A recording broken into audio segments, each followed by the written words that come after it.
वहीं आज सिरसा दौरे पर सीएम मनोहर लाल रहने वाले हैं। सीएम मनोहर लाल शहीदी सम्मेलन में भी शिरकत करेंगे। आज सिरसा को सीएम की कई सौगातें मिलने वाली हैं। 11 विकास परियोजनाओं का शिलान्यास मुख्यमंत्री करेंगे। 40 करोड़ की परियोजनाओं का भी शिलान्यास किया जाएगा और ऐसे में यहां के लोग बेहद उत्साहित हैं क्योंकि मुख्यमंत्री आज इन्हें कई सौगातें देने वाले हैं। शहीदी सम्मेलन में शिरकत करेंगे मुख्यमंत्री मनोहर लाल। 11 विकास परियोजनाओं का शिलान्यास किया जाएगा और इसके तहत सुरक्षा के तमाम चाक चौबंद इंतजाम इलाके में कर दिए गए हैं क्योंकि सीएम यहां पहुंचने वाले हैं। तमाम जो तैयारियां हैं वो पूरी हो गई हैं। 40 करोड़ की परियोजनाओं का शिलान्यास मुख्यमंत्री आज करने वाले हैं। इसके पहले रविवार को पेहुआ में किसानों को मनोहर सौगात मिली है। प्रधानमंत्री कृषि सिंचाई योजना के तहत सूक्ष्म सिंचाई योजना के पायलट प्रोजेक्ट के पहले चरण का उद्घाटन किया। पेहुआ के गुमथला गांव में बने इस प्लांट को 24 करोड़ 65 लाख रुपए की लागत से तैयार किया गया है। इस परियोजना के तहत 13 जिलों और 15 गांवों के लाखों किसानों का फायदा होगा। ये देश की पहली योजना है जिसमें सौर ऊर्जा और ग्रिड के जरिए ऊर्जा का आदान प्रदान किया जाएगा। इरिगेशन के जो प्रोजेक्ट्स हैं उसको इस प्रदेश में बढ़ा करके पानी की कैसे बचत की जाए और इस सिंचाई माध्यम से भी फसल जितनी पहले होती है उससे भी अधिक फसल प्राप्त की जाए। तो इस नाते से हमारे जो पायलट प्रोजेक्ट्स है उसमें पहला पायलट प्रोजेक्ट पेहुआ के इस गुमथला गड़ू गांव में इसका आज उद्घाटन किया गया है। ये एक ऐसा प्रोजेक्ट है जिसमें 150 के करीब एकड़ पर इस प्रोजेक्ट को इसका लाभ मिलेगा। और अब एक बड़ी जानकारी आपको दे दें कि इनकम टैक्स भरने की तारीख 31 जुलाई से आगे नहीं बढ़ाई जाएगी। आईटी डिपार्टमेंट के एक सीनियर अफसर ने इस बात की जानकारी दी है। इनकम टैक्स फाइल करने की आखिरी तारीख आज तक ही है।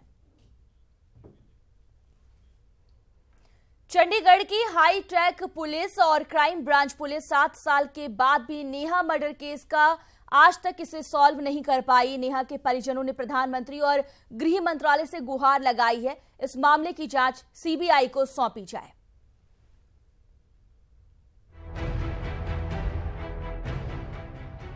नेहा हत्याकांड को 30 जुलाई 2017 को पूरे 7 साल हो चुके हैं, लेकिन हाईटेक चंडीगढ़ पुलिस और क्राइम ब्रांच पुलिस के हाथ आज भी खाली है। परिजन हिम्मत हार चुके हैं। पुलिस से, प्रशासन से और अपने हालात से परेशान हो चुके हैं। इन हालात में पुलिस की कार्यप्रणाली पर भी सवाल उठ रहे हैं। 7 साल हो चुके हैं लेकिन अभी तक ये केस अनसॉल्व्ड ही है, क्या कहें? अनसॉल्व्ड केस के ऊपर पूरी तरह ना ध्यान से काम नहीं किया गया। अगर ये काम करते अच्छी तरह, अगर ये पुलिस तो इतना जितना ब्लाइंड केस इन लोगों ने बढ़ा दिया उतना ब्लाइंड केस था नहीं। ये 10-15 लड़कों के बच्चों के सामने अंदर ही घूम रहे ये, लेकिन उनको इंटेरोगेशन उनकी ठीक से नहीं की गई या उनकी पुलिस की तरफ से पूरी तरह है ना लगन से इसके ऊपर काम नहीं किया, इसलिए नेहा के पिता दर जाकर अपनी बेटी के लिए इंसाफ की गुहार लगा चुके हैं, लेकिन आज तक इस पिता को किसी भी अधिकारी से संतोषजनक जवाब नहीं मिला। जबकि नेहा की मां की न आंखें अपनी बेटी के लिए आज भी इंसाफ की तलाश में बैठी हैं। इसका साफ तौर पे कहना है कि कई थ्योरियों पे काम कर चुके हैं लेकिन इसमें कुछ सामने नहीं आया। इन लड़कों को अच्छे से दोबारा करो। ये लड़कियां हैं, 2 लड़कियां हैं, 8-10 लड़के हैं। ये वितेश है मेन, वितेश का जीजा है, एक वकील का लड़का सैनी का।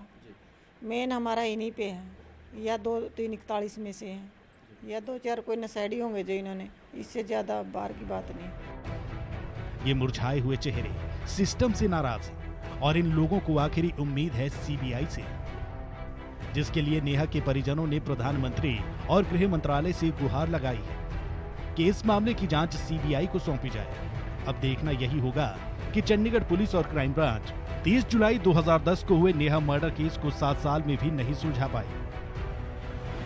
इन हालात में क्या इस मर्डर केस को सीबीआई को सौंपा जाता है या नहीं?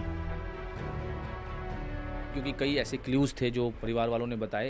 हालांकि साफ तौर पे कहना है कि 7 साल लगातार पुलिस के हेडक्वार्टर्स के चक्कर लगाए, बड़े बड़े अधिकारियों से बातचीत की गई इस बारे में, लेकिन किसी भी तरह की कोई जो आरोपी है वो अभी तक पुलिस की गिरफ्त में नहीं है।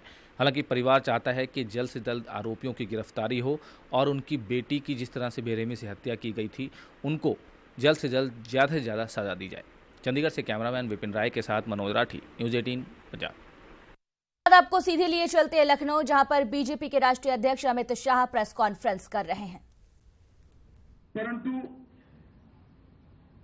नरेंद्र मोदी की भारतीय जनता पार्टी सरकार की एक विशेषता ये रही कि 50 साल में जो सरकारें 1, 2, 3 काम ऐसे करती हैं जो महत्वपूर्ण होते हैं, ये सरकार ने 3 साल में 50 काम ऐसे किए हैं जो महत्वपूर्ण। अर्थव्यवस्था की विशेषता ये रही कि 50 साल में जो सरकारें 1, 2, 3 काम ऐसे करती हैं जो महत्वपूर्ण होते हैं, ये सरकार ने 3 साल में 50 काम ऐसे किए हैं जो महत्वपूर्ण। अर्थव्यवस्था के क्षेत्र में सभी तरह से गिरी हुई व्यवस्था हमें मिली थी, इसके बावजूद भी 3 साल के बाद आज दुनिया में सबसे तेज गति से बढ़ता हुआ अर्थतंत्र भारत बना है, ये पूरी दुनिया स्वीकार कर।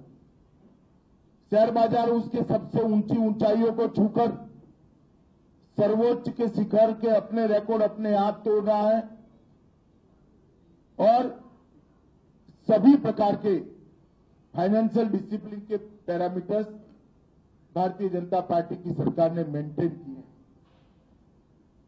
ये सरकार ने, जब सरकार की रचना हुई, श्री नरेंद्र मोदी जी ने कहा था कि ये सरकार गरीबों की सरकार होगी, पिछड़ों की होगी, दलितों की होगी, आदिवासियों की होगी।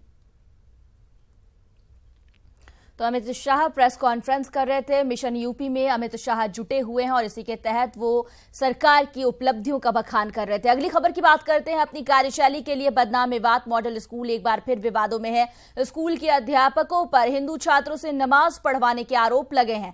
मामले की जानकारी मिलते ही शिक्षा विभाग ने आरोपी शिक्षकों पर कार्रवाई करते हुए स्कूल के 2 अध्यापकों को सस्पेंड कर दिया, जबकि एक टीचर का तबादला कर दिया गया। उधर अध्यापकों ने अपने ऊपर लगे आरोपों से इनकार किया है। थे सर, तो हम 6 क्लास में हॉस्टल में रहते थे, तो इसी के कारण वहाँ पर नमाज़ पढ़ाए जाते थे और ये बोलते आरिफ सर कि जो नमाज ना पढ़े उसे मेरे पास ले आओ, और कई बार मेरे कान पे थप्पड़ भी दिया था सर इसी के कारण। और इसी के कारण मैंने हॉस्टल छोड़ा। फिर मैं अप डाउन करने लगा, तो वहाँ पे मोइनुद्दीन सर उर्दू पढ़ाते थे। वो कहते थे कि धर्म के बारे में कुछ, हिंदू धर्म कुछ नहीं है, नमाज पढ़ो, इस्लाम कबूल करो, और क्या मूर्तियों को, क्या तुम मिट्टी की मूर्तियों को पूजते हो, ये कुछ नहीं है, ये खाली बस अपने ऊपर से मक्खी भी नहीं उठा सकती है, तुम्हारा कुछ नहीं कर सकते। हमारे ऊपर जो इल्ज़ाम लगाया गया है, ये भी स्कूल मढ़ी में जो बच्चों से नमाज़ पढ़ाई जाती है, ना ही हमने किसी को आज तक नमाज़ पढ़ने के लिए कहा। ये झूठा आरोप है, बेबुनियाद है।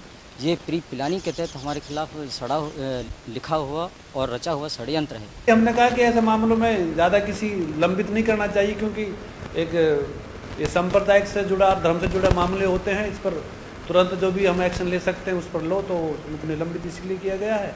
और बाकी जैसे ही जांच रिपोर्ट हमारे पास आएगी तो उसके बाद में और कानूनी कार्रवाई होगी।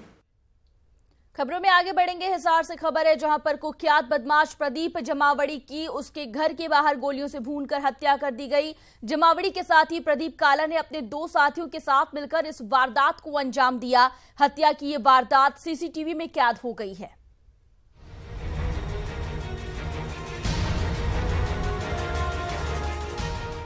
शनिवार रात करीब 10 बजे हिसार गोलियों की आवाज से दहल उठा। कुख्यात बदमाश प्रदीप जमावड़ी की गोलियों से भूनकर हत्या कर दी गई। उसके घर के बाहर उसके साथी प्रदीप काला ने अपने अन्य साथियों के साथ मिलकर इस वारदात को अंजाम दिया। इस गोलीकांड में प्रदीप जमावड़ी की मां और उसके एक साथी को भी गोली लगी है। वारदात सीसीटीवी में कैद हुई, जिसमें प्रदीप जमावड़ी प्रदीप काला को छोड़ने के लिए घर के बाहर खड़े अपने बुलेट को स्टार्ट करता है। तभी आरोपी कुछ ही दूरी पर खड़े अपने 2 अन्य साथियों को आने का इशारा करते हैं और प्रदीप जमावड़ी पर ताबड़तोड़ गोलियां दाग देते हैं। इसी दौरान घर के गेट पर खड़ी जमावड़ी की मां और उसका दोस्त जमावड़ी की ओर दौड़ते हैं उन्हें भी गोलियां लगती है।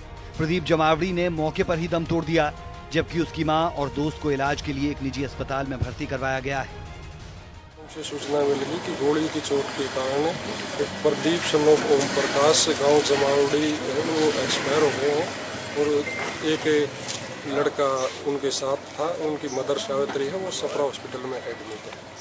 यहाँ वहाँ जाके घटनास्थल का मुख्य मुआयना किया और जो था चीन ऑफ क्राइम टीम ने उनको इंस्पेक्ट किया।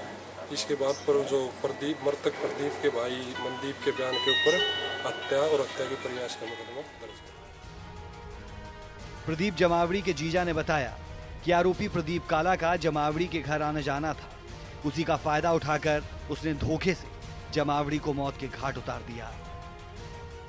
बुलेट पे जैसे ही बैठा जैसे वो उतर के आया, ऐसे उसने जो उसके जो दो बंदे आए हुए थे उनकी तरफ इशारा किया, तो वो उसके पास आगे, वो गेट के पास आगे, पार्क के गेट के पास है, और उसने आते ही जैसे उसके साथ आगे खड़ा हो गया, उन्हें पीछे से उसको गोली धड़ाधड़ मार दी और जैसे ही ये गोली लगी वो बुलेट नीचे गिर गया और फिर वो उठ नहीं पाया।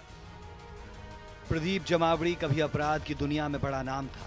उसके खिलाफ प्रदेश के अलग अलग थानों में हत्या, लूट, डकैती के करीब 50 मामले दर्ज हैं। लेकिन उसके अपने साथी ने ही उसे मौत के घाट उतार दिया।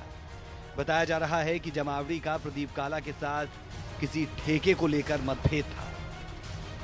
हत्या की इस वारदात को अंजाम देकर आरोपी प्रदीप काला अपने साथियों के साथ फरार हो गया। हिसार से संदीप सैनी, न्यूज़ 18 हरियाणा।